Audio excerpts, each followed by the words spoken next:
So what's up mga katulig, nagbabalik ako muli, ang inyong katulig. So nadaanan ko lang tong sementeryo dito sa amin. So kanina, 'di ba, nasegue ko tong sementeryo kanina. So ngayon dito man tayo magko-focus sa sementeryo dito.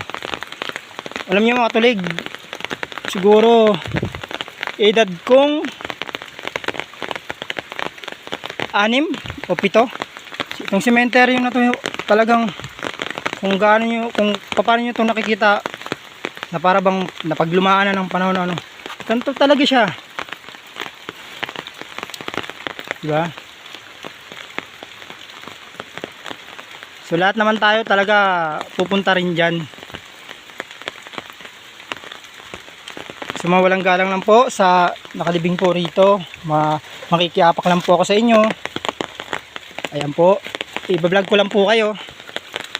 Ayan.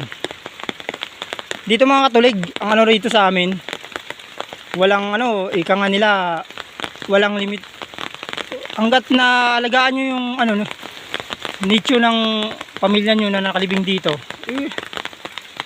tuloy-tuloy lang. Hindi siya katulad sa Maynila o sa Metro Manila na kailangan mong bayaran monthly yung para pang nangungupahan ka.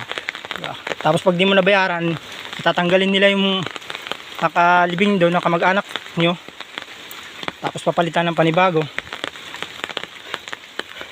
Dito magkakadikit-dikit lang talaga. So dito banda mga katulig, mayroon yan nakalibing, mayroon din yan dyan. So halos wala nang talaga to dito. Kung napapansin nyo, parang matataas na yung ibang nicho dito, kasi may mga nagpakapatong na yan, patong-patong na yan dyan. Yan naman yung mga nagpakapatong-patong ay magkakamag-anak talaga halos yan. Kung sa pagkakatanda ko, ang libingan ng lola ko, hindi ko na rin talaga pero alam ko na sa akin dito lang daw banda yan sa Buungad dito lang daw hindi ko talaga sigurado, pero kasi talagang yan. So ayan, itong cemetery dito sa amin mga katulig, tabing dagat lang din siya.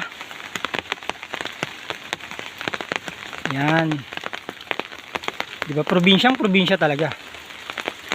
So mawalang galang lang po sa napapatungan kong nicho.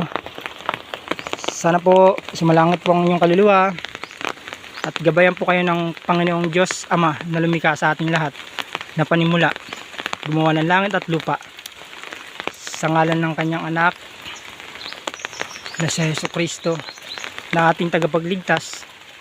Sana po mapayapa po tayo at mapayapa rin po kayo. Amin po.